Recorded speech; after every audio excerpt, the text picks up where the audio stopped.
എൻ്റെ പേര് മേഘ. ഞാൻ കൊല്ലത്ത് നിന്ന് വരുന്നു. ഞാൻ ആദ്യമായിട്ട് കൃപാസനത്തിൽ വരുന്നത് 2023 സെപ്റ്റംബറിലാണ്. ഞാനൊരു എക്സാം എഴുതിയിരുന്നു. ആ എക്സാം എഴുതി കഴിഞ്ഞപ്പോൾ എനിക്ക് ഭയങ്കര പാടായിരുന്നു. ഞാൻ തീരെ വയ്യാണ്ട് പോയി എഴുതിയ എക്സാം ആയിരുന്നു അത്. അപ്പം ജയിക്കില്ല എന്ന് എനിക്ക് ഉറപ്പായിരുന്നു, കാരണം പേപ്പറിലൊന്നും എഴുതിയിട്ടില്ല. അങ്ങനെ ഇരിക്കുമ്പോഴാണ് ഞാൻ യൂട്യൂബിൽ കൃപാസനത്തിലെ വീഡിയോസ് കാണുന്നത്. അപ്പം ഞാൻ വിചാരിച്ചു കൃപാസനത്തിൽ വന്ന് ഉടമ്പടി എടുക്കാമെന്ന് വിചാരിച്ചു. വന്ന് ഉടമ്പടി എടുത്തു. അച്ഛൻ പറഞ്ഞ പോലെ എല്ലാ കാര്യങ്ങളും പ്രാർത്ഥിക്കുന്നുണ്ടായിരുന്നു. പ്രേക്ഷിത പ്രവർത്തികളും കാരുണ്യ പ്രവർത്തികളും എല്ലാം ചെയ്യുന്നുണ്ടായിരുന്നു. അങ്ങനെ പ്രാർത്ഥിച്ചു. എക്സാം റിസൾട്ട് വരാറായി. അപ്പോഴും വലിയ പ്രതീക്ഷയില്ല, കാരണം ഞാൻ പേപ്പറിലൊന്നും എഴുതിയിട്ടില്ല. പിന്നെ ഞാൻ എങ്ങനെ ജയിക്കാനാണെന്ന് വിചാരിച്ചിരുന്നു. പക്ഷേ റിസൾട്ട് വന്നപ്പോൾ എന്നെ മാതാവ് ജയിപ്പിച്ചു. എനിക്ക് വളരെയധികം സന്തോഷമായി. അതിന് റിസൾട്ട് എല്ലാം വന്നു കഴിഞ്ഞപ്പം ഞാനൊരു കമ്പനിയിൽ ജോലിക്ക് കയറിയപ്പം അവിടുത്തെ ജോലിക്ക് കയറാനായിട്ടുള്ള മെയിൻ ക്രൈറ്റീരിയ എന്ന് പറയുന്നത് കമ്മ്യൂണിക്കേഷൻ സ്കില്ലായിരുന്നു. അപ്പം ഇംഗ്ലീഷ് മാത്രം നല്ലോണം ഹാൻഡിൽ ചെയ്താൽ മാത്രം മതിയായിരുന്നു. അങ്ങനെ ഞാൻ ജോലിക്ക് കയറിക്കൊണ്ടിരുന്ന സമയത്ത് തന്നെ എല്ലാ കുട്ടികളെയും പോലെ പുറത്തു പോയി പഠിക്കണം എന്നൊരാഗ്രഹം ഉണ്ടായിരുന്നു. അങ്ങനെ ഞാൻ IELTS വേണ്ടി പ്രിപ്പയർ ചെയ്തു. IELTS ഡേറ്റ് എടുത്തു. ജോലിക്ക് കയറി. എൻ്റെ ഷിഫ്റ്റ് എന്ന് പറയുന്നത് ഈവനിങ് 5:30 തൊട്ട് മോർണിംഗ് 5:30 വരെയുള്ള ഷിഫ്റ്റായിരുന്നു. അപ്പം എനിക്ക് നല്ലോണം പ്രാർത്ഥിക്കാനൊന്നും പറ്റുന്നില്ല. പ്രാർത്ഥനയിൽ ഞാൻ ഉളപ്പിത്തുടങ്ങി. എനിക്ക് ധ്യാനം കേൾക്കാനോ സാക്ഷ്യങ്ങൾ കേൾക്കാനോ ഒന്നും പറ്റുന്നില്ല. പ്രാർത്ഥന കറക്റ്റായിരുന്നില്ല. ഉടമ്പടിയിൽ ഉളപ്പിയതിന് ഇതായിട്ട് ഞാൻ IELTS എഴുതി. എനിക്ക് IELTS റിക്വയർഡ് സ്കോർ കിട്ടിയില്ല. ഒരു IELTS എക്സാമിന് 17,000 രൂപയാണ്. എൻ്റെ വളരെ കഷ്ടപ്പെട്ട വീട്ടിലാണ് ഞാൻ വരുന്നത്. അപ്പോഴത്തേനും അടുത്ത IELTS ഡേറ്റ് എടുത്തപ്പോഴത്തേനും അപ്പോഴും ഞാൻ പോയി എഴുതി. കിട്ടുമെന്ന് വിചാരിച്ച് പോയി എഴുതി. അപ്പോഴും എനിക്ക് കിട്ടിയില്ല. അപ്പം ഞാൻ ഭയങ്കരമായിട്ട് കരഞ്ഞ് പ്രാർത്ഥിച്ചു, മാതാവേ, എൻ്റെ അച്ഛനെ അമ്മ നോക്കാൻ ഞാൻ മാത്രമേ ഉള്ളൂ, എനിക്ക് എന്തെങ്കിലും ഒരു വഴി കാണിച്ചു തരണം, എനിക്ക് വേറെ വഴിയൊന്നുമില്ല എന്നും പറഞ്ഞ് ഇനി ഡേറ്റ് എടുക്കാനായിട്ട് എൻ്റെ പൈസയും ഇല്ല. അങ്ങനെ ഇരിക്കെ എൻ്റെ ചേച്ചിയുടെ ഒരു ഫ്രണ്ട് എന്നോട് പറഞ്ഞു, നിനക്ക് ഞാൻ പൈസ തരാമെന്ന് പറഞ്ഞു. അപ്പം ഞാൻ പറഞ്ഞു, ചേട്ടാ, എനിക്ക് പൈസ എപ്പോൾ തിരിച്ചു തരാൻ പറ്റുമെന്ന് എനിക്കറിയത്തില്ല, ഞാൻ എവിടെയെങ്കിലും എത്തിയതിന് ശേഷം മാത്രം എനിക്കിത് തരാൻ പറ്റുമെന്നും പറഞ്ഞു ആ ചേട്ടനെ ഞാൻ കടം മേടിച്ച് പോയി പരീക്ഷ എഴുതാൻ പോയപ്പം ഞാൻ മാതാവിൻ്റെ അടുത്ത് പ്രാർത്ഥിച്ചു, മാതാവ് എന്നെ രക്ഷപ്പെടുത്തണം. എൻ്റെ വീട്ടിലൊരു അച്ഛനും അമ്മയുണ്ട്. എൻ്റെ അച്ഛന് 71 വയസ്സുണ്ട്. എൻ്റെ അച്ഛൻ്റെ അമ്മയുടെ കല്യാണം കഴിഞ്ഞ് 11 വർഷം കഴിഞ്ഞാണ് എൻ്റെ ചേച്ചി ഉണ്ടാവുന്നത്. അത് കഴിഞ്ഞ് 7 വർഷം കഴിഞ്ഞപ്പോഴായിരുന്നു ഞാൻ ജനിക്കുന്ന സമയത്ത് എൻ്റെ അമ്മയ്ക്ക് യൂട്രസിലൊരു ഗ്ലാൻഡൊക്കെ വന്നിട്ട് ഡോക്ടർ പറഞ്ഞിരുന്നു, ഈ കുട്ടിയെ വേണ്ട, കാരണം അത് ഭയങ്കര റിസ്ക്കാണ്, നിങ്ങൾക്ക് ഇത്ര ഏജും ആയില്ലേ, വേണ്ട എന്ന് പറഞ്ഞു. അപ്പോഴും എൻ്റെ അമ്മ പറഞ്ഞു, എനിക്കില്ലാതിരുന്നുണ്ടായ 2 മക്കളാണ്, ഇവിടെ ഞാൻ വേണ്ടാന്ന് വെക്കുന്നില്ല എന്നും പറഞ്ഞിട്ടാണ് എനിക്ക് അമ്മയെ ജന്മം തന്നത്. അതിനോട് എൻ്റെ അമ്മയ്ക്ക് 1000 നന്ദി ഞാൻ ഇപ്പോൾ പറയുന്നു. അങ്ങനെ ഇരിക്കെ എൻ്റെ അച്ഛനിപ്പോൾ ജോലിയൊന്നും ചെയ്യാൻ പറ്റത്തില്ല. 72 വയസ്സുള്ള മനുഷ്യനെ എങ്ങനെ ഉണ്ടാക്കാനാ പൈസ? അപ്പോൾ എനിക്ക് ചോദിക്കാനൊന്നും ആരുമില്ല. അങ്ങനെ ചേട്ടൻ്റെ അടുത്ത് പറഞ്ഞു, ചേട്ടാ, എനിക്ക് പൈസ തരുമോ, ഞാൻ എപ്പോഴെങ്കിലും ഞാനത് തിരിച്ചു തരാമെന്നും പറഞ്ഞ് ആ പൈസ മേടിച്ചു പോയി IELTS എക്സാം എഴുതി. മുമ്പിലത്തെ കണക്കല്ല, കുഴപ്പമില്ലായിരുന്നു എന്നേ പറയാൻ പറ്റത്തുള്ളൂ. വലിയ പാടുമല്ലായിരുന്നു, എന്നാൽ എളുപ്പമല്ലായിരുന്നു. അങ്ങനെയായിരുന്നു. ജയിക്കുമെന്നും ഉറപ്പില്ലായിരുന്നു. അങ്ങനെ പോയി ഞാൻ പരീക്ഷ എഴുതി. അപ്പോഴും ഞാൻ മാതാവിനോട് പ്രാർത്ഥിക്കുന്നുണ്ട്, ഇത് എൻ്റെ മെറിറ്റ് വഴി കിട്ടിയതാണ്, എനിക്ക് വേണ്ട, ഇത് ഗ്രേസ് വഴി തന്നെ കിട്ടിയതാണെന്ന് എനിക്ക് ഉറപ്പ് വരുത്തണം. അതുകൊണ്ട് ഈ എക്സാമിന് ഞാൻ ജയിക്കുവാണെങ്കിൽ എനിക്ക് എന്തെങ്കിലും ഒരു അടയാളം മാതാവെ കാണിച്ചു തരണമെന്നും പറഞ്ഞ് ഞാൻ പ്രാർത്ഥിച്ചു. അങ്ങനെ ഇവിടെ വന്ന് ഉടമ്പടി പുതുക്കി എക്സാം റിസൾട്ട് വരുന്നത് നോക്കിയിരുന്നു. സാധാരണ രീതിയിൽ എക്സാം റിസൾട്ട് വരുന്നത് 15 ദിവസം കഴിഞ്ഞിട്ടാണ്. അപ്പോൾ 15ാമത്തെ ദിവസം റിസൾട്ട് വരുമെന്ന് പറഞ്ഞിരിക്കെ ഒരു ദിവസം രാവിലെ ഞാൻ പ്രാർത്ഥിക്കാൻ വേണ്ടി എഴുന്നേറ്റപ്പോൾ ഒരു നോട്ടിഫിക്കേഷൻ കിടക്കുന്നു. അപ്പം ഞാൻ നോക്കിയപ്പോൾ റിസൾട്ടിൻ്റെയാണ്. അപ്പം ഞാൻ വിചാരിക്കുന്നു 15 ദിവസം കഴിഞ്ഞല്ലേ റിസൾട്ട് വരുള്ളൂ, അപ്പം പിന്നെ അതായിരിക്കത്തില്ലെന്നും പറഞ്ഞ് ഞാൻ നോക്കിയില്ല.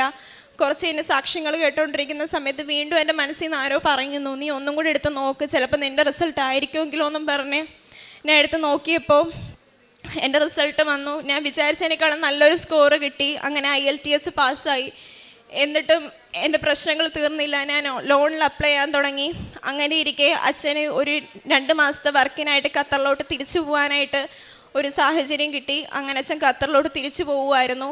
അപ്പോൾ ആ ഒരു സമയത്ത് ലോണിന് മുമ്പ് എല്ലാ പ്രോസസ്സിങ്ങും കാര്യങ്ങളും എല്ലാം ചെയ്യണമായിരുന്നു. അപ്പം പ്രോപ്പർട്ടിയുടെ പവർ ഓഫ് അറ്റോർണി എല്ലാം അമ്മയുടെ പേരിലാക്കണം. കാരണം ലോണിൻ്റെ സമയത്ത് അച്ഛൻ എന്തായാലും ഇവിടെ കാണത്തില്ല, അച്ഛന് വരാനും പറ്റില്ല. അപ്പം അതിന് മുമ്പേ പേപ്പർ വർക്ക്സ് എല്ലാം ചെയ്യണമായിരുന്നു. അങ്ങനെ ഏത് പ്ലോട്ടാണോ വെക്കേണ്ടത് ആ പ്ലോട്ടിൻ്റെ പേപ്പറിൻ്റെ പവർ ഓഫ് അറ്റോർണി എല്ലാം അമ്മയുടെ പേരിലാക്കി അച്ഛൻ കയറിപ്പോയി. അച്ഛൻ ഉടനെ വരാൻ പറ്റത്തില്ല. 2 മാസം അവിടെ കോൺട്രാക്റ്റ് പണിയാണ്. അപ്പോൾ അച്ഛന് തിരിച്ച് എന്തെങ്കിലും ഒരു ആവശ്യം ഉണ്ടെങ്കിൽ വരാൻ പറ്റില്ല. അങ്ങനെ എല്ലാ കാര്യങ്ങളും ഇതാക്കി അച്ഛൻ പോയി. അങ്ങനെ ലോണിൻ്റെ ആപ്ലിക്കേഷൻസ് കൊണ്ട് സബ്മിറ്റ് ചെയ്ത് വീട്ടിൽ വന്നപ്പോഴത്തേനും എൻജിനീയറും ബാങ്ക് മാനേജറും കൂടെ വന്നു, വീടെല്ലാം നോക്കി. അവർ ഓക്കെ പറഞ്ഞ് കുഴപ്പമില്ല ലോൺ സാങ്ഷൻ ആക്കാമെന്നും പറഞ്ഞ് പോയി. അപ്പം കുഴപ്പമില്ല എന്ന് പറഞ്ഞായിരുന്നു, സാങ്ഷൻ ആവുമെന്നും പറഞ്ഞിരുന്നു. അടുത്ത ദിവസം രാവിലെ ബാങ്ക് മാനേജർ എന്നെ വിളിച്ചിട്ട് പറയുന്നത്, മേഘ നിനക്ക് ലോൺ സാങ്ഷൻ ആവത്തില്ല, കാരണം പ്രോപ്പർട്ടിയിൽ എന്തോ പ്രശ്നമുണ്ടെന്ന് പറഞ്ഞു. ഞാൻ ഓടി ബാങ്കിലോട്ട് വന്നപ്പം എനിക്ക് 21 വയസ്സുള്ള എൻ്റെ അടുത്ത് മാനേജർ പറയുകയാണ്, 30 ലക്ഷം രൂപ നീ എങ്ങനെയെങ്കിലും ഒപ്പിക്കണം, നിനക്ക് ലോൺ സാങ്ഷൻ ആവത്തില്ലെന്ന്.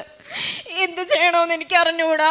ഞാൻ ആ ബാങ്കിൽ ഇരുന്ന് പൊട്ടിക്കരയുവാണ്. കാരണം എൻ്റെ അച്ഛനെ അമ്മ എനിക്ക് നോക്കണം, എനിക്ക് വേറെ വഴിയില്ല. കൂടെ നിന്ന കൂട്ടുകാരും എല്ലാവരും പോകുമ്പോഴും ഞാൻ പ്രാർത്ഥിച്ചിരുന്നു, എനിക്ക് പോകാൻ പറ്റുന്നില്ല, എനിക്കായിട്ട് നീ ഒന്നും തരണ്ട മാതാവേ, എൻ്റെ അച്ഛനെ അമ്മയെ നോക്കാൻ വേണ്ടി എനിക്ക് എന്തെങ്കിലും ഒരു വഴി കാണിച്ചു തരണേ. വീട്ടിലുള്ളവരുടെ അടുത്തും സഹോദരങ്ങളുടെ അടുത്തും അതുപോലെ തന്നെ കുടുംബക്കാരുടെ അടുത്തൊക്കെ ഞാൻ ഇത് ചെന്ന് എൻ്റെ വിഷമങ്ങൾ പറയുമ്പം അവർ എനിക്ക് ഒരു സപ്പോർട്ട് പോലും തരാതെ അവരെന്നോട് പറഞ്ഞത്, മോളെ 35 വയസ്സുള്ള ഒരാളുണ്ട്, കല്യാണം ആലോചിക്കട്ടെ, അതാകുമ്പോൾ കുഴപ്പമില്ലല്ലോ, കല്യാണം കഴിക്കാന്നൊക്കെ പറഞ്ഞ് എന്നെ തളർത്തുമായിരുന്നു. എൻ്റെ പഠിത്തത്തിനെ പറ്റി ഒന്നും ആരും കേൾക്കാൻ പോലും നിൽക്കത്തില്ല. ഞാൻ പോയിക്കാൻ എൻ്റെ അച്ഛനും അമ്മയ്ക്കും ആരുമില്ല എന്ന് വിചാരിച്ച് എന്ത് ചെയ്യുമെന്നും പറഞ്ഞ് ഞാൻ ബാങ്ക് മാനേജറിൻ്റെ ഫ്രണ്ടിൽ നിന്ന് പൊട്ടിക്കരഞ്ഞു. ഞാൻ അവിടെ നിന്ന് ഇറങ്ങി, മാനേജറിൻ്റെ അടുത്ത് ഇറങ്ങി എനിക്ക് എന്ത് ചെയ്യണമെന്ന് അറിഞ്ഞുകൂടാ, ലോൺ സാങ്ഷൻ ആവുമെന്നും പറഞ്ഞിരിക്കുന്ന എൻ്റെ അമ്മയുടെ അടുത്ത് ഞാൻ എന്ത് പറയുമെന്ന് എനിക്കറിയത്തില്ല. അങ്ങനെ ഞാൻ അവിടെ നിന്ന് അടുത്തുള്ളൊരു പള്ളിയിലോട്ട് ഞാൻ ഇറങ്ങി ഓടി. ഞാൻ പള്ളിയിൽ ചെന്ന് മാതാവിൻ്റെ അടുത്ത് എന്ത് പറയുമെന്ന് അറിയാൻ പോയത് അവിടെ നിന്നപ്പം പള്ളി കയറിയപ്പോൾ ഞാൻ കാണുന്നത് ഒരു ആൻറ്റി പള്ളിയുടെ അകത്ത് നിന്ന് പൊട്ടിക്കരയുന്നതാ, ഒരു മോളെയും കൈ പിടിച്ച്. അപ്പം ഞാൻ അതിന് കണ്ടപ്പോൾ എനിക്ക് എൻ്റെ അമ്മയെ പോലെ തന്നെ തോന്നി. ഞാൻ ചെന്നിട്ട് ചോദിച്ചു എന്തോ പറ്റിയെന്ന് ചോദിച്ചപ്പം ആൻറ്റി പറഞ്ഞത്, മോളെ ആരോ എന്നെ വിശ്വസിച്ച് കുറച്ച് പൈസ ഏൽപ്പിച്ചു, ഞാനത് ആർക്കോ കൊടുത്തു, അവരെനിക്കത് തിരിച്ച് തരുന്നില്ല, ഇപ്പം അവരുടെ ഫ്രണ്ടിൽ ഞാൻ കള്ളിയായിരിക്കുക, എനിക്ക് അവർക്ക് ആ പൈസ തിരിച്ചു കൊടുക്കണം, അതിനുവേണ്ടി ഒരു ലോണിന് അപ്ലൈ ചെയ്തിട്ട് കുറേ നാളായിട്ട് ഞാൻ കിടന്ന് ഓടുക, എനിക്കത് ശരിയായില്ല, എനിക്ക് എന്ത് ചെയ്യണമെന്ന് എനിക്കറിയത്തില്ല എന്ന് പറഞ്ഞ് ആ അമ്മ മോളെയും കൊണ്ട് ആ പള്ളിയുടെ രൂപത്തിൽ കിടന്ന് കരയുവാണ്. ഞാൻ ചെന്ന് ആ അമ്മയെ എഴുന്നേൽപ്പിച്ചിട്ട് അവിടെ ഇരുത്തിയിട്ട് ഞാൻ പറഞ്ഞു, അമ്മ വിഷമിക്കേണ്ട, അമ്മ ഇരുന്ന് പ്രാർത്ഥിക്ക്, അമ്മയ്ക്ക് വേണ്ടി ഞാനും പ്രാർത്ഥിക്കാമെന്ന് പറഞ്ഞു. എൻ്റെ വിഷമങ്ങളും അപ്പോഴും ഞാൻ മാതാവിൻ്റെ അടുത്ത് പറഞ്ഞില്ല. കാരണം ഒരു 2 ലക്ഷം രൂപയ്ക്ക് ആ അമ്മ വന്ന് അവിടെ നിൽക്കുമ്പം 30 ലക്ഷം രൂപ എങ്ങനെ ഒപ്പിക്കുമെന്ന് അറിയാമേ ഞാൻ ആ പള്ളിയിരിക്കുമായിരുന്നു. അപ്പോൾ അമ്മേൻ്റെ അടുത്ത് പറഞ്ഞു, ഞാൻ അമ്മയുടെ അടുത്ത് പറഞ്ഞു, അമ്മ പ്രാർത്ഥിച്ചോ, അമ്മയ്ക്ക് വേണ്ടി ഞാനും പ്രാർത്ഥിക്കാമെന്ന് പറഞ്ഞു. അപ്പം അമ്മയുടെ അടുത്ത് പറഞ്ഞു, ഞാൻ കൃപാസനത്തിൽ പോയി ഉടമ്പടി എടുത്തിട്ടുണ്ട്, എന്നിട്ട് മാതാവ് എന്നെ തിരിഞ്ഞു നോക്കിയില്ല, അതുകൊണ്ട് ഞാൻ കാശ് രൂപ ഊരി ബാഗിൽ വെച്ചു എന്നൊക്കെ പറഞ്ഞാൽ അമ്മ എന്നോട് പറഞ്ഞു. ഞാൻ പറഞ്ഞു അങ്ങനെ പറയരുതെന്നും പറഞ്ഞിട്ട് അമ്മയുടെ ബാഗിൽ നിന്ന് ആ കാശ് രൂപ എടുത്ത് അമ്മയുടെ കഴുത്തിലിടാനും പറഞ്ഞു. ഞാൻ അമ്മയുടെ ഫോൺ എടുത്തിട്ട് പറഞ്ഞു, ചൊവ്വാഴ്ചയാണ്, ഓൺലൈനിൽ ധ്യാനം കാണും, അമ്മയെ ധ്യാനം ഇടുന്നിരുന്ന് കേക്ക്, ധ്യാനം കേട്ട് കഴിയുമ്പോഴത്തേന് എന്തെങ്കിലും ഒരു പോസിറ്റീവ് ന്യൂസ് അമ്മയ്ക്ക് കിട്ടുമെന്നും പറഞ്ഞ് ആ പള്ളിയിലിരുത്തി അമ്മയ്ക്ക് ആ ധ്യാനം ഇട്ട് കൊടുത്തിട്ട് ഞാൻ പള്ളിയിൽ നിന്ന് ഇറങ്ങി. എൻ്റെ വിഷമങ്ങളൊന്നും ഞാൻ പറഞ്ഞില്ല. എൻ്റെ വിഷമം പറയാൻ വേണ്ടി ചെന്നപ്പം എനിക്ക് അതിലും വലിയൊരു വിഷമമായിട്ടാണ് ഞാൻ അവിടെ നിന്ന് ഇറങ്ങിയത്. എൻ്റെ കയ്യിലൊരു 100 രൂപ ഉണ്ടായിരുന്നു. ഇറങ്ങാൻ നേരത്തെ ഒരു ആൻറ്റി വന്ന് എന്നോട് പറഞ്ഞു, മോളെ ഞാനിന്നൊന്നും കഴിച്ചില്ല, എനിക്ക് എന്തെങ്കിലും വാങ്ങിച്ചു തരുമെന്ന് ചോദിച്ചപ്പം എൻ്റെ കയ്യിലിരുന്ന 100 രൂപ ഞാൻ ആൻറ്റിക്ക് കൊടുത്തിട്ട് ആ പള്ളിയിൽ നിന്ന് ഇറങ്ങി. വീട്ടിൽ വന്നിരിക്കുന്ന എൻ്റെ അമ്മയടുത്ത് എന്ത് പറയണമെന്ന് എനിക്കറിയത്തില്ല. ഞാൻ അങ്ങനെ വീട്ടിൽ വന്നിരുന്ന് മാതാവിൻ്റെ രൂപത്തിൻ്റെ ഫ്രണ്ടിൽ ഇരുന്ന് കരണ്ട് പ്രാർത്ഥിക്കും, മാതാവ് എൻ്റെ കാര്യം പോട്ടെ, എനിക്ക് കുഴപ്പമില്ല. പക്ഷെ പള്ളിയിൽ നിന്ന് ഒരു അമ്മയ്ക്ക് ഒരു വാക്ക് കൊടുത്തിട്ടുണ്ട്, ആ ധ്യാനം തീരുമ്പോഴത്തേനും എന്തെങ്കിലും ഒരു കാര്യം, എന്തെങ്കിലും ഒരു പോസിറ്റീവ് ന്യൂസ് കിട്ടുമെന്നൊരു വാക്ക് കൊടുത്തിട്ടുണ്ട്. മാതാവിനെ നാണം കെടുത്തല്ലേ, ആ അമ്മയ്ക്ക് വേണ്ട എന്താണെന്ന് വെച്ചാൽ ചെയ്ത് കൊടുക്കണേന്ന് പറഞ്ഞ് ഞാൻ മുട്ടിപ്പായി നിന്ന് പ്രാർത്ഥിച്ചു. പിറ്റേ ദിവസമായിട്ടും എന്നിട്ട് ഞാൻ നമ്പർ കൊടുത്തായിരുന്നു അമ്മയ്ക്ക്, എന്തെങ്കിലും ഒരു ന്യൂസ് കിട്ടുവാണെന്നുണ്ടെങ്കിൽ എന്നെ അമ്മ ഉറപ്പായിട്ടും വിളിക്കണമെന്നും പറഞ്ഞ് എൻ്റെ നമ്പർ കൊടുത്തിട്ടാണ് ഞാൻ പള്ളിയിൽ നിന്ന് ഇറങ്ങിയത്. എന്നിട്ട് വിളിയൊന്നും വന്നില്ല. ഞാൻ അങ്ങോട്ട് വിളിക്കാൻ എൻ്റെ നമ്പറില്ല, എൻ്റെ നമ്പറാണ് ഞാൻ കൊടുത്തേക്കുന്നത്. അങ്ങനെ വീട്ടിൽ വന്ന് ഞാൻ എൻ്റെ കാര്യങ്ങൾ ഇനി എന്ത് ചെയ്യുമെന്നും പറഞ്ഞ് കരയുമായിരുന്നു. അങ്ങനെ കരഞ്ഞോണ്ടിരിക്കുമ്പോഴത്തേനും പിറ്റേ ദിവസം രാവിലെ ഞാൻ അമ്മേനോട് ഇങ്ങനെ പറയുണ്ടായി, അമ്മ ഇങ്ങനെ സാങ്ഷൻ ആവത്തില്ല എന്ന് പറഞ്ഞു, ഇനി ഇതിപ്പോൾ ഒന്ന് നോക്കണ്ട, നമുക്ക് വേറെ എന്തെങ്കിലും ചെയ്യാമെന്നും പറഞ്ഞ് അമ്മയും വിഷമിച്ചിരിക്കുമായിരുന്നു. 2 ദിവസം കഴിഞ്ഞു. ഒരു ദിവസം ഞാൻ രാവിലെ എണീക്കാൻ നേരത്തെ എൻ്റെ അമ്മ ഇങ്ങനെ ഇരിക്കുകയാണ്, എന്തോ വേണമെന്ന് അറിയില്ല. കാരണം ഒരു പ്രോപ്പർട്ടി വെച്ചേക്കുന്നത് അതിനകത്ത് സാങ്ഷൻ ആവത്തില്ല. ഇനി വേറൊരു പ്രോപ്പർട്ടിയും കൂടെ വെക്കണമെന്നുണ്ടെങ്കിൽ അത് അച്ഛൻ്റെയും അമ്മയുടെയും പേരിലാണ് ആ പ്രോപ്പർട്ടി. അപ്പം അതിനെന്തായാലും അച്ഛൻ നാട്ടിൽ വന്നേ പറ്റൂ, വീണ്ടും പ്രോസസ്സിങ് ഒന്നും കൂടെ തുടങ്ങണം. അപ്പോൾ ഒരു കാര്യം കൊണ്ടൊന്നും ചെയ്യാൻ പറ്റത്തില്ല, അച്ഛൻ്റെ സൈനും കാര്യങ്ങളൊക്കെ വേണം, അച്ഛന് നാട്ടിൽ വരാൻ പറ്റത്തില്ല. രണ്ടുപേരും ഉണ്ടെങ്കിലേ ലോണും സാങ്ഷൻ ആവത്തുള്ളൂ. അപ്പോൾ എന്ത് ചെയ്യണമെന്ന് അറിയത്തില്ല. മാനേജറിൻ്റെ അടുത്തും അഡ്വക്കേറ്റിൻ്റെ അടുത്തും കൊണ്ടു ചെന്നപ്പോൾ പറഞ്ഞു ഇത് രണ്ടുപേരുടെ പേരിലാണ്, ഇതൊന്നും നടക്കില്ല, ലോൺ സാങ്ഷൻ ആവത്തില്ല എന്ന് തന്നെ പറഞ്ഞു.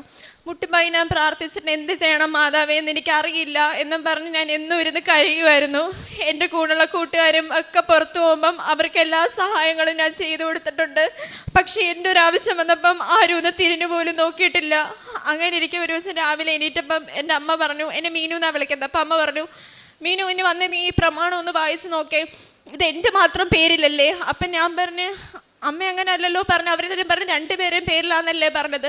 മോളെ ഞാൻ രാത്രി കിടന്നുറങ്ങിയപ്പം ആരോ വന്ന് എൻ്റെ അടുത്ത് പറയുന്നു നീ ആ പ്രമാണം ഒന്നും കൂടെ നോക്കെന്നും പറഞ്ഞ് എടുത്തു വെച്ച് നോക്കിയപ്പോൾ ആ പ്രമാണം എൻ്റെ മാത്രം പേരിലാണ്. അപ്പം ഞാൻ മാത്രം ഇതിന് സൈൻ ചെയ്താൽ മതി എന്ന് പറഞ്ഞു. അത്ഭുതമാണോ എന്തോ ആണെന്ന് എനിക്കറിയത്തില്ല. ബാങ്ക് മാനേജറും അഡ്വക്കേറ്റും എല്ലാം ഇത് സാങ്ഷൻ ആവത്തില്ല, രണ്ടുപേരിൽ ആണെന്ന് പറഞ്ഞ പ്രമാണം എങ്ങനെ എൻ്റെ അമ്മയുടെ പേരിൽ മാത്രമായെന്ന് എനിക്കറിയത്തില്ല. ഓരോ ദിവസവും ഞാൻ അവിടെ എന്ത് പൊട്ടി കരയുമായിരുന്നു. എൻ്റെ വിഷമങ്ങളെ ആരെടുത്ത് പറയുമെന്ന് അറിയാൻ വേണ്ടി കരയുന്ന സാഹചര്യത്തിൽ എനിക്ക് എൻ്റെ വീട്ടിൽ ആരെങ്കിലും ഉള്ളപ്പോൾ കരയാൻ പറ്റത്തില്ല. കാരണം എൻ്റെ അമ്മയ്ക്കും അച്ഛനും ഒരുപാട് അസുഖങ്ങളുള്ളതാണ്. ഞാൻ കരഞ്ഞേ എന്തെങ്കിലും ആവുമെന്ന് വിചാരിച്ച് അവരും കൂടെ കരയും. അങ്ങനെ ഇരിക്കുമ്പോൾ എൻ്റെ അച്ഛനും അമ്മയും എങ്ങനെയെങ്കിലും പുറത്ത് പോകണമെന്ന് ഞാൻ വിചാരിച്ചിരിക്കും. എന്നാലല്ലേ എനിക്കൊന്ന് മനസ്സമാധാനമായിട്ട് കരയാൻ പറ്റൂ. എൻ്റെ അച്ഛനും അമ്മയും എങ്ങോട്ടെങ്കിലും പോകുന്ന ഗ്യാപ്പിന് ഇവിടെ നിന്ന് കിട്ടിയ മാതാവിൻ്റെ രൂപവും പിടിച്ച് ഞാൻ പൊട്ടി കരയുമായിരുന്നു. ഞാൻ പറയും, മാതാവി ഒന്ന് എൻ്റെ അടുത്ത് വന്നൂടെ, എന്നെ ഒന്ന് സമാധാനിപ്പിച്ചൂടെ, എനിക്ക് ആരുമില്ല, എനിക്ക് എൻ്റെ വിഷമം ആരെടുത്തും പറയാൻ പറ്റത്തില്ല, ആർക്കും ഒരു ദ്രോഹവും ഞാൻ ചെയ്തിട്ടില്ല, എനിക്കൊന്നും വേണ്ട, എൻ്റെ അച്ഛനും അമ്മയും മാത്രം നോക്കിയാൽ മതി, അതിനുള്ളത് മാത്രം എനിക്ക് തന്നാൽ മതി, പുറത്ത് പോകണ്ടെങ്കിൽ വേണ്ട, കുഴപ്പമില്ല എന്നൊക്കെ പറഞ്ഞ് പൊട്ടിക്കരയുന്ന സാഹചര്യം ഞാൻ പറഞ്ഞു, മാതാവി ഒന്ന് എൻ്റെ അടുത്ത് വന്നൂടെ എന്ന് പറഞ്ഞിരുന്ന് നിലവിളിക്കുമായിരുന്നു. അപ്പം പുറത്തൊരു മണിയടി കേട്ടു. അപ്പം ഞാൻ വിചാരിച്ചു ഐസോ മറ്റോ എന്തോ പോവുകയാണ്. എന്നിട്ട് ഞാൻ മാതാവിൻ്റെ രൂപം പിടിച്ച് പൊട്ടി കരഞ്ഞപ്പോഴത്തേനും വീണ്ടും മണിയടിയുടെ ശബ്ദം ഇങ്ങനെ ഉയർന്നുകൊണ്ടേയിരുന്നു. അങ്ങനെ ഞാൻ വാതിൽ തുറന്ന് കരഞ്ഞോടി ഞാൻ നേരെ റോഡിലോട്ട് ഓടി. എന്തുവാണെന്നറിയാൻ വേണ്ടി ഞാൻ നേരെ റോഡിലോട്ട് ഓടി ചെന്നപ്പോൾ ഞാൻ കാണുന്നത് ഒരു മാതാവിൻ്റെ രൂപമാണ്. ഞങ്ങളുടെ വീടിൻ്റെ അടുത്തുള്ളൊരു പള്ളിയിൽ പെരുന്നാൾ സംബന്ധിച്ച് പ്രദക്ഷിണത്തിനായി ഒരു മാതാവിൻ്റെ രൂപം എല്ലാ വീടുകളിലും കൊണ്ടുവെക്കുമായിരുന്നു. ഞാൻ ചെന്ന് നോക്കിയപ്പോൾ ആ രൂപം കണ്ടപ്പം എനിക്ക് എന്ത് പറയണമെന്ന് അറിഞ്ഞുകൂടെ. ഞാൻ പറയുണ്ടായി, മാതാവേ ഒന്ന് എൻ്റെ അടുത്ത് വരണേ എന്ന് പറഞ്ഞപ്പോൾ എന്നെ കാണാൻ വേണ്ടി വന്ന അടക്കം എനിക്കത് ഫീൽ ചെയ്തത്. ഓരോ പ്രാവശ്യവും ഓരോ കാര്യങ്ങളും പറഞ്ഞ് ഞാൻ കരയുമ്പം ആരെടുത്ത് പറയും എന്തു പറയും എന്നറിയാൻ വയ്യാടി ഞാൻ ഇരുന്നിട്ടുണ്ട്. അപ്പോഴും ഓരോ അടയാളങ്ങളായി ഓരോരുത്തരും എൻ്റെ അടുത്ത് വരും. ബാങ്കിൽ പോയിരുന്ന് ഇത് ലോൺ സാങ്ഷൻ ആവത്തില്ല എന്ന് ആദ്യം പറഞ്ഞ ദിവസം ഞാനിരുന്ന് കരഞ്ഞപ്പോൾ ഒരു ആൻറ്റി എൻ്റെ അടുത്ത് വന്നു, എന്ത് പറ്റി മോളെ എന്ന് ചോദിക്കുമ്പോൾ ഞാൻ കാണുന്നത് ആ ആൻറ്റിയിൽ കൃപാസന മാതാവിൻ്റെ കീ ചെയിനാണ് ഞാൻ കാണുന്നത്. ഓരോരുത്തരെയും ഞാൻ ഓരോരോ സാധനത്തിലൂടെ പോകുമ്പോഴും മാതാവ് എൻ്റെ അടുത്തോട്ട് അയക്കുമായിരുന്നു. അങ്ങനെ ഇരിക്കെ ലാസ്റ്റ് ഞാൻ ലോണിൻ്റെ കാര്യത്തിനായിട്ട് ആ പേപ്പറും കൊണ്ട് ചെന്ന് പോയി. അപ്പോൾ അവർ പറഞ്ഞു സാങ്ഷൻ ആക്കി തരാമെന്ന് പറഞ്ഞു. അങ്ങനെ എനിക്ക് ലോൺ സാങ്ഷനായി. അങ്ങനെ നവംബർ 1 മുതൽ എനിക്ക് വിസയ്ക്ക് വെക്കാനായിട്ടുള്ള എല്ലാ കാര്യങ്ങളും ഞാൻ കൊടുത്തു. അപ്പോൾ അവർ പറഞ്ഞു വിസയ്ക്ക് വെക്കാൻ ലേറ്റായി, ഇനി എന്ത് ചെയ്യുമെന്ന് അറിഞ്ഞൂടെ, എന്നാൽ നമുക്ക് മാക്സിമം നോക്കാമെന്ന് പറഞ്ഞു. അപ്പം പറഞ്ഞു, മാതാവേ എന്നെ കൈവിടല്ലേ, എനിക്ക് എന്തെങ്കിലും ഒരു വഴി ഒരുക്കി തരണേ, എനിക്ക് വിസ കിട്ടണം, കാരണം എൻ്റെ വീട്ടിലെ പ്രശ്നങ്ങൾ അറിയാം, എൻ്റെ അച്ഛൻ ഇനി ജോലിക്ക് പോകാൻ പറ്റത്തില്ല, 71 വയസ്സ് കഴിഞ്ഞ് ഇനി എന്ത് ചെയ്യുമെന്ന് എനിക്കറിയത്തില്ല, എനിക്കും എൻ്റെ അച്ഛനെയും അമ്മയും നോക്കണം, എന്തെങ്കിലും ഒരു വഴി കാണിച്ചു തന്നേ പറ്റൂന്നും പറഞ്ഞ് ഞാൻ കിടന്ന് കരഞ്ഞു. മാതാവിൻ്റെ അടുത്ത് പ്രാർത്ഥിച്ചു. എല്ലാം കഴിഞ്ഞപ്പോൾ അവസാനം എനിക്ക് നവംബർ 1 മുമ്പേ എൻ്റെ കാനഡയും വിസ കിട്ടി എന്നുള്ള നോട്ടിഫിക്കേഷൻ വന്നു. അങ്ങനെ ഈ വരുന്ന വ്യാഴാഴ്ച ഞാൻ കാനഡയിലോട്ട് പോവുകയാണ്. എൻ്റെ എല്ലാ പ്രശ്നങ്ങളും എനിക്ക് എൻ്റെ മാതാവ് മാറ്റിത്തന്നു. ആരും തിരിഞ്ഞു നോക്കാതിരുന്ന സമയത്തും എല്ലാവരും നിനക്ക് പോകാൻ പറ്റത്തില്ല, നിനക്ക് കല്യാണം കഴിച്ച് പൊക്കൂടെ എന്ന് പറഞ്ഞ് എന്നെ പുറന്തള്ളിയപ്പോഴും ഒക്കെ എനിക്ക് മാതാവ് മാത്രമേ ഉണ്ടായിരുന്നുള്ളൂ. എൻ്റെ വിഷമം ആരെടുത്ത് പറയുമെന്നറിയാൻ വയ്യാതെ ഞാൻ മനസ്സിൽ വിങ്ങിപ്പൊട്ടുന്ന സമയത്തും എനിക്കിവിടുന്ന് അമ്മ മാത്രമേ ഉണ്ടായിരുന്നുള്ളൂ. ഈ അമ്മയില്ലായിരുന്നെങ്കിൽ എനിക്കൊന്നും നടക്കത്തില്ലായിരുന്നു. അതുപോലെ തന്നെ ഇവിടെ വന്ന് ഞാൻ എൻ്റെ ഒരു ഫ്രണ്ട് എനിക്കൊരു പൈസ തന്നു പറഞ്ഞില്ല, അങ്ങനെ ആ ചേട്ടൻ സൗദിക്ക് പോയി. അങ്ങനെ ആ ചേട്ടൻ അവിടെ പോയിട്ട് ജോലിയൊന്നും കിട്ടാതെ ആ ചേട്ടൻ അവിടെ കിടന്ന് കഷ്ടപ്പെടുമായിരുന്നു. അപ്പോഴും ഞാൻ പറഞ്ഞു, മാതാവേ എനിക്ക് സഹായിച്ചിട്ടുള്ളത് കൈവിടല്ലേ. ഞാനൊരു വ്യാഴാഴ്ച ദിവസം ഇവിടെ വന്നിട്ട് ഞാൻ പറഞ്ഞു, മാതാവേ 3 ദിവസത്തിനുള്ളിൽ ആ ചേട്ടന് പെട്ടെന്ന് ഞാനൊരു ജോലി റെഡിയാക്കി കൊടുക്കണമെന്ന് പറഞ്ഞ് ഞാൻ ഇവിടെ ഒന്ന് പ്രാർത്ഥിച്ചു. ഞാൻ തിരിച്ചു പോയി വീട്ടിൽ ചെന്ന് ഞാൻ ഫോൺ നോക്കുമ്പോൾ ചേട്ടൻ്റെ മെസ്സേജ് കിടക്കുന്നു, എടി എനിക്കൊരു ഇൻ്റർവ്യൂ ശരിയായി എന്ന് പറഞ്ഞു. എന്നിട്ട് പക്ഷേ എനിക്ക് ഇൻ്റർവ്യൂ കിട്ടുമെന്ന് തോന്നുന്നില്ല, അത് ഭയങ്കര പാടാണ്. ഞാൻ പറഞ്ഞു ഞാൻ മാതാവിനെ ഏൽപ്പിച്ചിട്ടാണ് ഞാൻ വന്നത്, ഉറപ്പായിട്ടും കിട്ടും, പേടിക്കണ്ട എന്ന് പറഞ്ഞു. അപ്പോൾ പറഞ്ഞു എടി അവിടെ നിന്ന് എനിക്ക് വിളിയൊന്നും വരുന്നില്ല, അത് കിട്ടില്ല എന്നാണ് തോന്നുന്നതെന്ന് പറഞ്ഞു. ഞാൻ പറഞ്ഞു ഉറപ്പിച്ച് വിശ്വസിക്കൂ, ഉറപ്പായിട്ടും കിട്ടും എന്ന് പറഞ്ഞു. ഒരാഴ്ച കഴിഞ്ഞപ്പം കിട്ടില്ല എന്ന് ഉറപ്പിച്ച് പറഞ്ഞ് ആ കമ്പനിയിൽ നിന്ന് തന്നെ ഇങ്ങോട്ട് വിളിച്ചു, ജോലിക്ക് കിട്ടി, പ്രോജക്റ്റ് കോർഡിനേറ്ററായിട്ട് ജോലിക്ക് കയറാം എന്ന് പറഞ്ഞു. അങ്ങനെ ഒരുപാട് അനുഭവങ്ങളാണ് എനിക്ക് അമ്മ മാതാവ് തന്നിട്ടുള്ളത്. അതുപോലെ തന്നെ എൻ്റെ ഒരുപാട് ഫ്രണ്ട്സിനെയും ഒരുപാട് ആൾക്കാരെന്നെ ഇവിടെ കൊണ്ടുവന്ന് ഉടമ്പടി എടുപ്പിച്ചിട്ടുണ്ട്. എനിക്ക് പറ്റുന്ന രീതിയിലുള്ള കാരുണ്യ പ്രവർത്തനങ്ങളെല്ലാം ചെയ്യാറുണ്ട്. എൻ്റെ കൈ കിട്ടുന്ന പൈസ അനുസരിച്ച് ഞാൻ ഓരോ അനാഥാലയത്തിൽ പോയി കാണുകയും അവർക്കുള്ള ഫുഡും എല്ലാം ഞാൻ മേടിച്ചു കൊടുക്കും. ആശുപത്രികളിൽ പോവും, രോഗികളെ സന്ദർശിക്കാറുണ്ട്. പത്രങ്ങൾ എപ്പോൾ വന്നാലും പത്രം മേടിച്ചുകൊണ്ട് പോയി എല്ലാവർക്കും കൊടുക്കാറുണ്ട്. പലതവണയും ഞാൻ പത്രം കൊടുക്കുമ്പോൾ ആൾക്കാർ പറയും അയ്യോ വേണ്ട, ഇത് ഞങ്ങളുടെ കയ്യിലുണ്ട്, കൃപാസനത്തിലല്ലേ എന്നൊക്കെ പറയുമ്പോൾ ഞാൻ ഓരോ പത്രം കൊടുക്കുമ്പോഴും ഞാൻ പറയും എന്നെ രക്ഷിച്ചിട്ടുള്ള മാതാവാണിത്, ഇത് കിട്ടിയാൽ നല്ലതേ വരുത്തോളൂ എന്നും പറഞ്ഞ് കൊടുക്കും. പലരും കളിയാക്കിയിട്ടുണ്ട്. അപ്പോഴും ഞാൻ പത്രങ്ങൾ പറഞ്ഞ് വാങ്ങണ്ട, എൻ്റെ കയ്യിൽ ഒരെണ്ണം ഉണ്ട് എന്ന് പറയുന്നവരടുത്തും ഇന്നാ പിടിച്ചോ എന്നും പറഞ്ഞ് എൻ്റെ അനുഭവങ്ങളെല്ലാം പറഞ്ഞിട്ടാണ് ഞാൻ കൊടുക്കുന്നത്. ഇന്ന് ഞാൻ സാക്ഷ്യം പറയാൻ ഇങ്ങോട്ട് വരുന്നത്, എനിക്ക് ഒട്ടും വയ്യ. ഞാൻ 2 ദിവസമായിട്ട് ഡ്രിപ്പിട്ട് ഞാൻ കിടക്കുമായിരുന്നു, എനിക്ക് തീരെ വയ്യ. അങ്ങനെ ഞാൻ ബസ്സിൽ ഇരുന്നപ്പോൾ ഞാൻ വിചാരിച്ച മാതാവേ എന്നെ ഇവിടെ എങ്ങനെയെങ്കിലും എത്തിക്കണേ, എനിക്ക് തീരെ വയ്യ, എനിക്കിവിടെ വന്ന് സാക്ഷ്യം പറയാനേ പറ്റൂ എന്ന് പറയുമ്പോഴും എനിക്കറിയത്തില്ലായിരുന്നു ഇവിടെ വരുമോ ഇല്ലേ എന്ന്. ഓരോ സ്റ്റോപ്പിലും ഞാൻ ഇറങ്ങി, ഞാൻ ഛർദ്ദിച്ച് ഞാൻ ഇന്ന് ഇവിടം വരെ വന്നത്, എനിക്ക് തീരെ വയ്യായിരുന്നു. അങ്ങനെ ഒരു സ്ഥലത്ത് നിർത്തിയപ്പോൾ ഒരു ഹോട്ടലിൽ കയറി അവിടുത്തെ വാഷ്റൂമിൽ ഞാനിങ്ങനെ വൊമിറ്റ് ചെയ്ത് ഇങ്ങനെ നിന്നപ്പം ആ വാഷ്റൂമിൻ്റെ ഹോളിലും ആ വോളിൻ്റെ ഇടയ്ക്കായിട്ട് ഒരു ഗ്യാപ്പ് ഉണ്ടായിരുന്നു. ഞാൻ ആ ഗ്യാപ്പിൽ കൂടെ നോക്കുമ്പോൾ ഞാൻ കാണുന്നത് ഈ കൃപാസനത്തിൽ അമ്മയുടെ കാശ് രൂപമായിരുന്നു. ഞാൻ നോക്കിയത് എന്ത് കാശ് രൂപം തന്നെയാണെന്ന് ചോദിച്ചപ്പോൾ അതൊരു കാശ് രൂപം. പുറത്തിറങ്ങിയപ്പോൾ ഒരു ചേച്ചിയുടെ കഴുത്തിൽ കിടക്കുന്ന കാശ് രൂപമായിരുന്നു ഞാൻ ആ ഹോളിലൂടെ ഇങ്ങനെ കണ്ടുകൊണ്ടിരുന്നത്. എനിക്ക് ആരും ഇല്ലാതിരുന്ന സമയത്ത് എൻ്റെ മാതാവ് മാത്രമേ ഉണ്ടായിരുന്നുള്ളൂ. ഉച്ചയ്ക്കും രാത്രിയെല്ലാം ഞാൻ ഉറക്ക കരയുമ്പോഴും എല്ലാം എനിക്ക് ആരെടുത്തും എൻ്റെ വിഷമങ്ങൾ പറയാൻ പറ്റാതിരുന്ന സമയത്തും പല രീതിയിലും മാതാവാണ് എൻ്റെ അടുത്ത് വന്നിട്ടുള്ളത്. ചില ദിവസങ്ങളിൽ ഞാൻ കണ്ണീരോടെയാണ് ഞാൻ എഴുന്നേറ്റ് വരുന്നത്. അപ്പോഴും കണ്ണാടി നോക്കുമ്പോഴത്തേനും പലതവണ ഞാൻ ഇവിടുത്തെ ഈ അമ്മയുടെ മുഖം അതിൽ കാണുന്നുണ്ടായിരുന്നു. ഇത്രയും അനുഗ്രഹങ്ങൾ തന്ന മാതാവിന് ഈശോയ്ക്കും 1000 നന്ദി ഞാൻ പറയും.